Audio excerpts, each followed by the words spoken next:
Bien-aimé dans le Seigneur, bonjour. C'est pour moi une très grande joie de me retrouver encore ce jour dans vos salons pour partager la parole de Dieu. Nous sommes dans une période particulière, on vient de fêter Noël et on est en train d'attendre de voir, par la grâce de Dieu, si Dieu le permet, l'année 2021 commencer. Nous bénissons le Seigneur qui nous accorde d'avoir le souffle de vie, d'avoir la bonne santé, de pouvoir avoir aussi ce temps pour pouvoir le servir. Un privilège et une grâce pour moi de venir ainsi chez vous et de pouvoir partager la parole de Dieu. Ce matin, j'ai choisi de lire avec vous un passage que nous pouvons retrouver dans l'évangile de Matthieu. Matthieu au chapitre 1er, à partir du verset 20, la Bible nous dit ceci.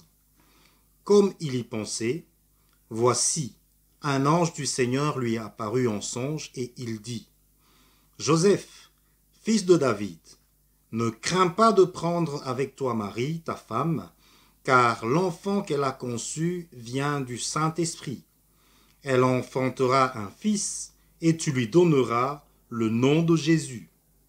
C'est lui qui sauvera son peuple de ses péchés. Et je vais m'arrêter là. Joseph se retrouve devant l'ange de l'Éternel qui lui parle et qui lui donne un message. Si je reviens un peu en arrière dans ce passage, je comprends et je lirai pourquoi est-ce qu'il en est ainsi. Et j'aimerais remettre un peu le contexte, c'est de dire que Joseph, un jeune homme, arrivé à l'âge de se marier, il a choisi de prendre pour épouse Marie. Ils sont fiancés et ils évoluent ensemble en attendant d'être mariés. Mais avant d'être mariés, Joseph reçoit la nouvelle selon laquelle Marie serait enceinte. Être enceinte avant le mariage, c'est déjà quelque chose pour la coutume, pour la culture, pour la société dans laquelle il vivait. Mais être enceinte de quelqu'un d'autre, c'était encore plus inquiétant et plus angoissant pour Joseph parce que c'était lui le fiancé. Et on lira que c'est quelqu'un de pieux, c'est quelqu'un de respectueux, c'est quelqu'un de bien et que il n'a pas transgressé les règles ou les lois qui régissaient les fiançailles à son époque. Il savait que c'était pas de lui Marie pouvait être enceinte et ça devait être un sujet d'inquiétude et d'angoisse. Alors il se retrouve pris entre l'amour de Marie, sa fiancée, parce qu'il aimait bien, et de l'autre côté, par cette réalité selon laquelle que, voilà, Marie est enceinte et ce n'est pas de lui, Joseph. Il se dit, allez, je vais me séparer discrètement d'elle, parce que justement il aimait ça, je le dis avec force, parce que quand je lis au même passage, donc dans Matthieu, à partir du verset 19, il est dit ceci, Joseph, qui était un homme de bien et qui ne voulait pas diffamer Marie, se proposa de rompre secrètement avec elle, parce que s'il le faisait brutalement, s'il le faisait publiquement, s'il la répudiait, s'il rompait les fiançailles, il pouvait exposer Marie, qu'il aimait bien, à la colère et à la foudre de toute la société. Là, on nous dit que c'était quelqu'un de bien. On nous dit que c'était quelqu'un de bienveillant. Il aimait bien Marie et il a voulu la protéger. Voilà, il était attristé, il était apeuré, il était confus et dans tout ça, il était en train de réfléchir de comment rompre avec Marie discrètement pour se séparer d'elle. Et c'est là qu'intervient l'ange, il vient et il lui apporte un message. Et c'est ce message que nous allons essayer de parcourir. Premier message qu'il lui apporte, il lui dit, ne crains pas, Joseph. Je vais m'arrêter là. D'entrée de jeu, l'ange lui dit, ne crains pas.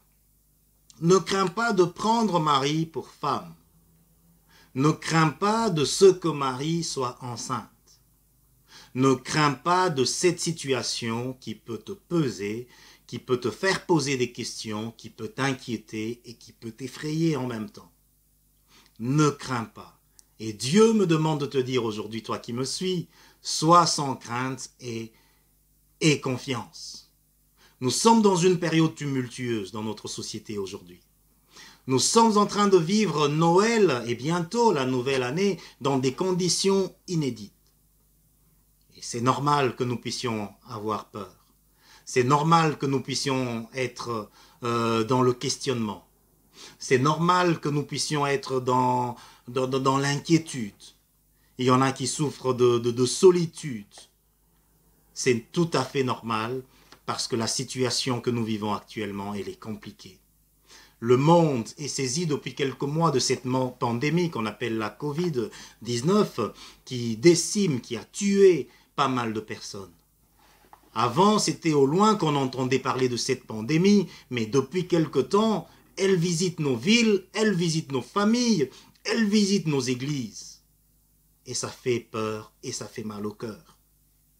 J'aimerais que nous puissions aujourd'hui, ensemble, nous encourager en regardant tout ce que nous pouvons vivre et nous dire « ne crains rien ».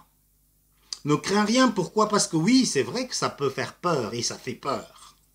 C'est vrai, comme dans le cas de Joseph, il avait 10 000 raisons d'être dans la crainte et de se poser des questions. Avoir une fiancée, il aimait bien, être entouré par le poids des coutumes, de la culture, de la réalité de cette circonstance inattendue, alors qu'il était fiancé, c'est une situation qui est normale et qui pouvait faire peur. Pour Joseph, c'était vraiment ça qu'il avait pris et c'était vraiment compliqué. J'imagine quelqu'un qui réfléchit que je ne suis pas le papa de cet enfant qui va naître et je dois rompre avec Marie. Pour l'amour que j'ai pour elle, je veux pas l'exposer. Je veux pas qu'on la lapide. On connaît un peu, à l'époque, on a lu des histoires dans la Bible où on lapidait ces personnes qui étaient trouvées en flagrant délit d'adultère. Je ne sais pas quel pouvait être le sort qui était réservé aux fiancés, mais là, c'est sûr que livrer Marie, rompre avec Marie, publiquement, c'était vraiment l'exposer. La Bible nous a dit qu'il est quelqu'un de bien, il a voulu le faire discrètement. C'est normal, la situation est là, elle est vraiment angoissante. Savoir que la fille que j'aime bien m'a trompé, elle est partie prendre un autre homme et voilà qu'elle est enceinte et c'est elle que moi je voulais épouser, ça fait poser des questions. Je ne sais pas comment tu aurais réagi à la place de Marie, je ne sais pas comment tu aurais réagi si tu apprenais que pendant les fiançailles, ton homme était allé avec quelqu'un d'autre. C'est une situation compliquée et difficile. Voilà pourquoi on nous parle et l'ange est venu et il a dit « ne crains pas ». Bien-aimés, non pas pour faire semblant en tant que chrétiens, nous devons regarder les situations et les circonstances telles qu'elles sont devant nous. Nous devons savoir observer les temps et vivre les choses en tant qu'humains parce que nous sommes des humains. La Bible nous dit que tant que nous ne sommes pas encore allés au ciel rejoindre notre Seigneur, nous faisons partie de ce monde. Mais la Bible nous dit, je suis dans ce monde, mais je ne suis pas de ce monde. Nous sommes en train de passer, notre destination se trouve ailleurs. Alors qu'on est dans le monde, certes, il y a des choses qui vont nous effrayer. Je parlais de cette pandémie qui secoue le monde, comment est-ce qu'elle nous touche dans la santé? Moi-même, j'ai été victime, j'ai été malade, j'en ai souffert, je suis guéri aujourd'hui, je me porte bien. Ceux de ma famille ont été malades, j'ai vu des gens souffrir à côté de moi, c'est vraiment des circonstances qui angoissent, qui sont difficiles et qui sont pénibles, je n'en doute pas. Je pense que vous connaissez aussi des gens qui en ont souffert, que ce soit de cette maladie, que ce soit d'une autre maladie. Non seulement ça, la pandémie, la Covid-19, elle a touché l'emploi, elle a touché la société, elle a touché le travail, elle a touché aux finances des ménages. Quelle angoisse est-ce que cela peut apporter? Quelle inquiétude est-ce que cela nous amène dans nos familles? Nous nous retrouvons dans des familles où il y a des disputes, où il y a des problèmes, où il y a des inquiétudes. Combien n'avons pas nous vu l'emploi être secoué? Il y a des gens qui ne travaillent pas depuis des mois. Des indépendants qui ne savent plus continuer avec leur société. Des gens qui voient leur projet tomber carrément à l'eau et ça crée de l'angoisse, de la crainte et de l'inquiétude. Si vous êtes dans ce cas, laissez-moi vous dire, ne craignez point parce que Dieu est au contrôle de toutes choses. Joseph était dans la crainte. C'est vrai, la situation était là. Dieu a envoyé un ange lui dire, ne crains pas. Est-ce que je peux être aujourd'hui un ange pour quelqu'un pour lui dire, ne crains pas quel que soit ce que tu es en train de vivre. Ne sois pas dans l'inquiétude, quelle que soit la situation qui est en face de toi. Ne sois pas dans la crainte. Un premier message que l'ange a apporté à Joseph.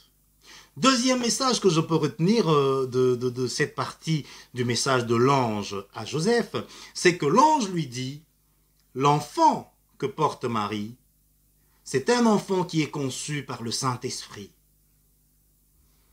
Ne crains pas. Pourquoi? Parce que l'enfant que Marie porte n'est pas le fruit d'une tricherie, n'est pas le fruit d'une tromperie, n'est pas le fruit de quelque chose de malicieux, mais Marie est dans le plan de Dieu. Concevoir cet enfant est quelque chose qui est prévu par Dieu. Alors, ne sois pas dans la crainte. Aujourd'hui, parcourant la Bible, on peut comprendre et on sait tous que Dieu est le créateur de toutes choses. Il a créé le ciel et la terre. Il a créé tout ce que nos yeux savent voir et tout ce que nos yeux ne peuvent pas voir. Il est le maître de toutes choses. Si tu es enfant de Dieu, tu crois, tu dis Amen avec moi. Dieu est le créateur de toutes choses. Quelle que soit la situation, quelle que soit la chose, Dieu a l'univers entier entre ses mains. Je me souviens de ce passage qui dit « Qu'est-ce qui peut nous arriver à nous qui sommes enfants de Dieu si Dieu, notre Père, ne le permet ?» Une parole qui peut nous donner encore confiance et nous dire « Dieu a toutes choses entre ses mains ». Dieu parle à Joseph au travers de l'ange en lui disant que l'enfant que porte Marie, c'est un enfant qui est conçu par le Saint-Esprit. C'est Dieu le créateur de toutes choses. C'est dans le plan de Dieu que Marie soit enceinte. C'est dans le plan de Dieu que toi et moi nous vivons, que nous existons aujourd'hui. C'est dans le plan de Dieu tout ce qui peut nous arriver et Dieu nous dit, quel que soit ce qui t'arrive, sois sans crainte et aie confiance en moi. N'est-ce pas que c'est Dieu qui a dit que faisons l'homme à notre image? Selon notre ressemblance, Dieu nous a créés. L'homme et la femme, nous sommes sa créature. De tout temps, Dieu a toujours voulu avoir une relation avec nous en tant que créature. Dieu a voulu être notre quotidien. Il a voulu toujours nous accompagner, nous aider, nous guider et pourvoir à tous nos besoins. Regardons comment c'était dans le jardin d'Éden avec nos premiers parents, Adam et Ève. Dieu était là. Il pourvoyait, il protégeait et il conduisait leur vie. Il est arrivé à un certain moment, est intervenu, on peut le voir toujours dans Genèse, au chapitre 3, l'intervention du serpent, le malin, le méchant, l'incarnation même du péché et du mal qui est entré dans l'homme.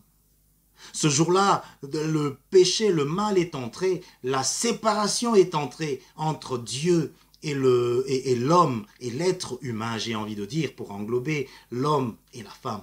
La séparation est entrée au jardin d'Éden parce que le péché était arrivé.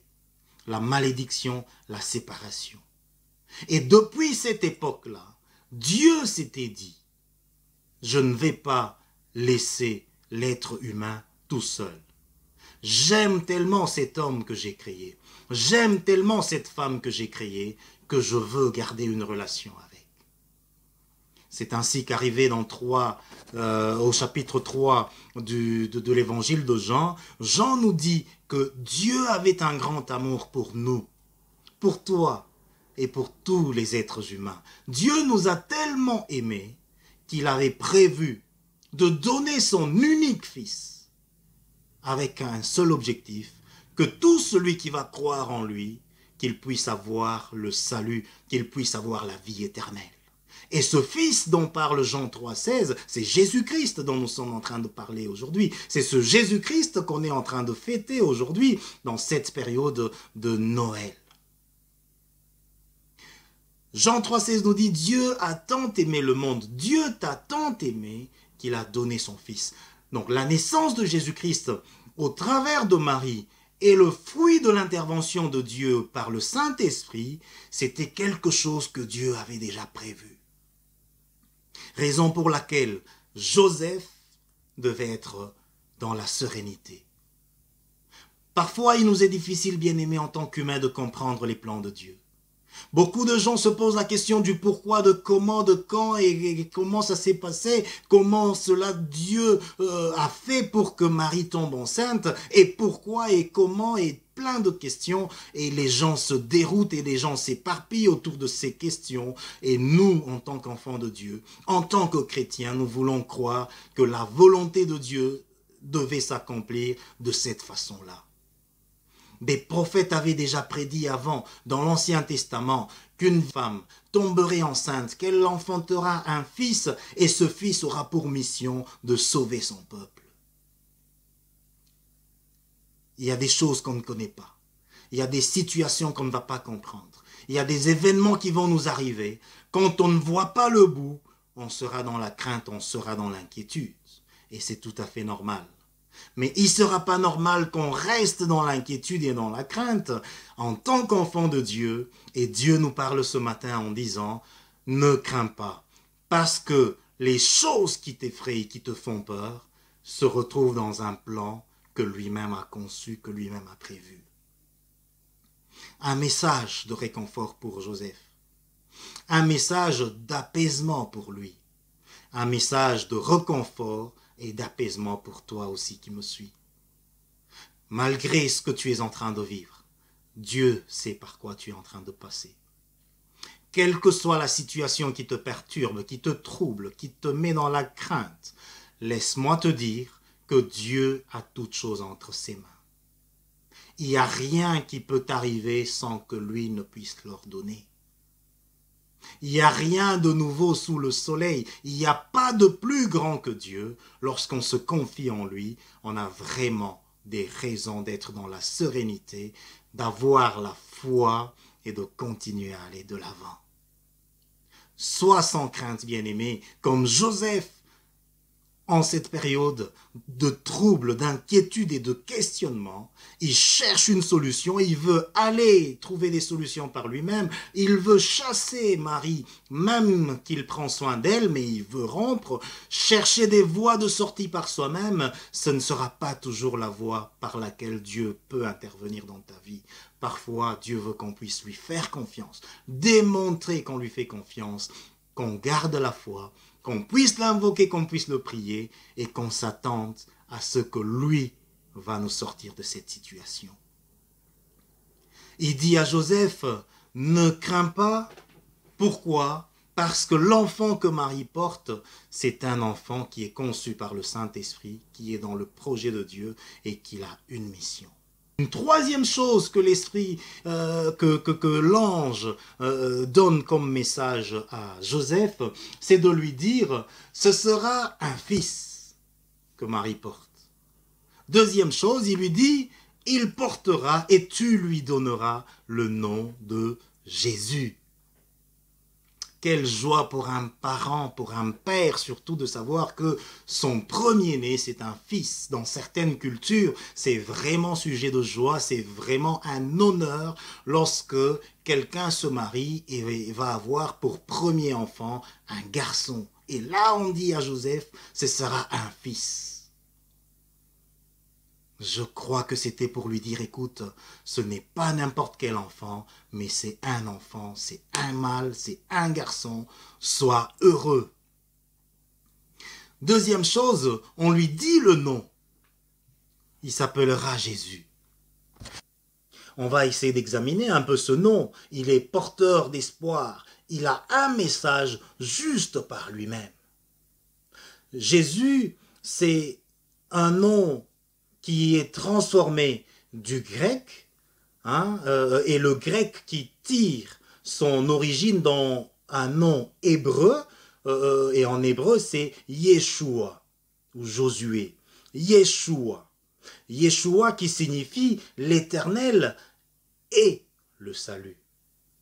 L'Éternel sauve. L'Éternel est salut. Le nom de Jésus-Christ, lorsque l'ange dit à Joseph, écoute, ne t'inquiète pas, l'enfant que Marie porte, il est conçu par l'action du Saint-Esprit, ce sera un fils et tu vas lui donner le nom de Jésus, plein d'éléments que l'ange lui donne. Pourquoi? Juste pour lui donner la paix, pour lui donner la vision et pour lui donner le courage d'aller de l'avant. Cet enfant ne portera pas n'importe quel nom. Il va s'appeler Jésus. En décrivant ce nom, l'ange est en train de donner à Joseph la tâche future de l'enfant qui va naître au travers de Marie. En tant que sauveur, Jésus est appelé à sauver le peuple du péché. Non seulement le peuple de ce temps-là, non seulement le peuple juif, mais la Bible nous dit que tout celui qui croira en lui, et ça Jean nous rassure dans ce beau verset que nous aimons bien, car quiconque croira en Jésus-Christ, il sera sauvé et aura la vie éternelle. L'ange donne le nom de Jésus à Joseph pour le rassurer, pour ôter ses yeux des circonstances actuelles, des circonstances présentes, mais de pouvoir lever ses yeux et lui dire, regarde l'avenir glorieux qui est dans cette naissance qui va arriver. Notons que, comme on l'a dit, la chose qui sépare Dieu de l'être humain que nous sommes, c'est le péché. Dieu n'aime pas le péché et c'est le péché qui détruit l'âme et la vie des hommes que nous sommes. Mais grâce à Jésus-Christ, au travers de sa naissance, au travers de sa vie sur terre, au travers de sa mort et de sa résurrection, tous ceux qui vont tourner vers lui le regard seront libérés de la culpabilité et de l'esclavage du péché. Quel privilège, bien-aimé, pour nous aujourd'hui encore de visiter ce texte et de savoir que nous ne sommes pas des n'importe qui. Nous sommes entre les mains de Dieu, qu'il nous connaît, qu'il nous aime, nous qui lui avons donné sa vie, nous qui avons accepté Jésus-Christ comme Seigneur et Sauveur dans notre vie. Dans cette période où le monde entier fête la naissance de Jésus-Christ, que nous puissions nous souvenir que nous sommes sauvés, que nous n'avons plus à porter le poids de la culpabilité, que nous n'avons plus à demeurer esclaves du péché et que notre avenir se trouve ailleurs, là où Jésus se trouve, assis à la droite du Père dans les lieux célestes. Bien-aimés, 3 messages que l'ange apporte à Joseph, 3 messages que l'ange nous apporte aujourd'hui. Quel que soit ce que nous pouvons en train de vivre, ne craignons pas. Pourquoi? Parce que le Saint-Esprit travaille au travers de ce qui nous arrive. Et 3e chose, un Fils, Jésus-Christ, qui va s'appeler, qui vient pour sauver.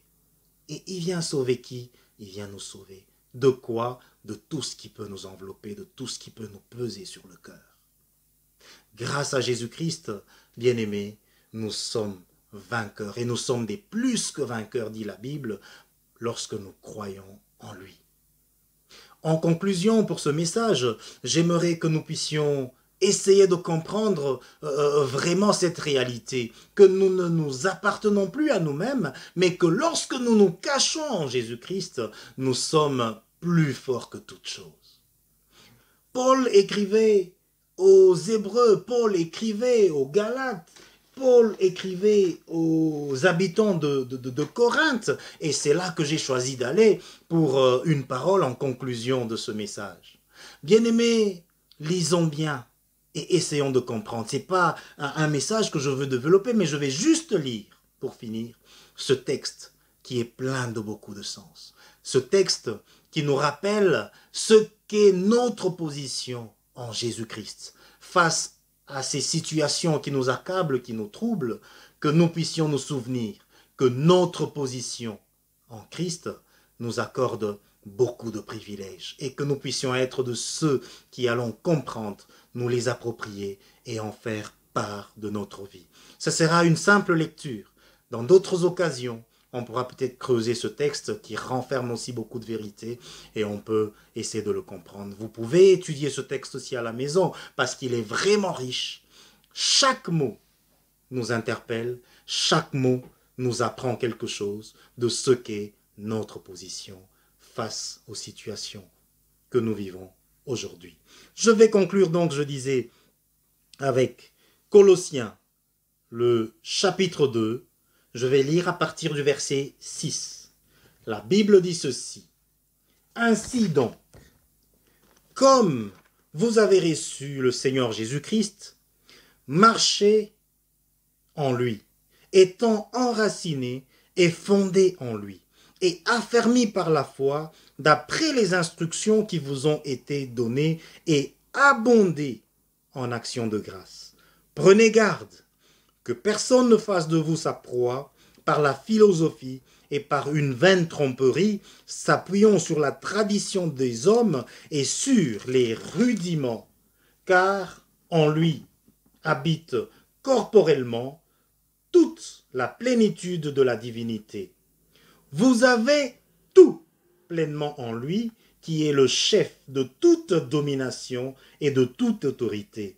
Et c'est en lui que vous avez été circoncis, d'une concision que la main n'a pas faite, mais de la circoncision de Christ, qui consiste dans le dépouillement du corps de la chair, ayant été ensevelis avec lui par le baptême, vous êtes aussi ressuscités en lui et avec lui par la foi en la puissance de Dieu qui l'a ressuscité des morts.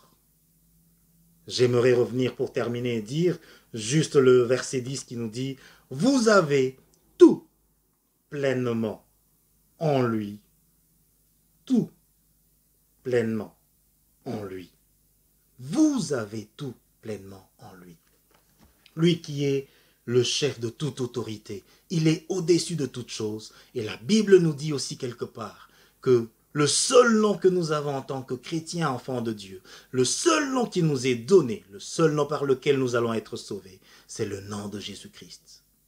Ne nous enfermons pas avec ces situations qui peuvent nous peser lourd, nous poser des questions, nous remettre en question notre façon de vivre, nous envelopper, nous donner la peur d'affronter les jours à venir. Mais sachons qu'avec Jésus-Christ, nous avons toutes choses. Soyons sans crainte, parce que le Saint-Esprit intervient et travaille au travers de cette situation qui nous arrive. Et alors, c'est Jésus-Christ que nous recevons comme cadeau. Et en lui, nous avons tout. Que Dieu nous accorde de comprendre ces choses. Que Dieu nous accorde de saisir cette position qu'il nous a donnée. Et de pouvoir marcher selon cet être nouveau que nous sommes devenus lorsque nous avons cru en Jésus-Christ comme Seigneur et Sauveur. Ainsi, je finis ce message. Je vous salue encore. Je vous fais de gros bisous. Je vous embrasse très fort et je vous souhaite de passer une bonne période de fête. Que Dieu vous bénisse et à très bientôt. Jusqu'à ce qu'on se voit prochainement. Que Dieu nous permette de rester en bonne santé et qu'il nous bénisse. Bye.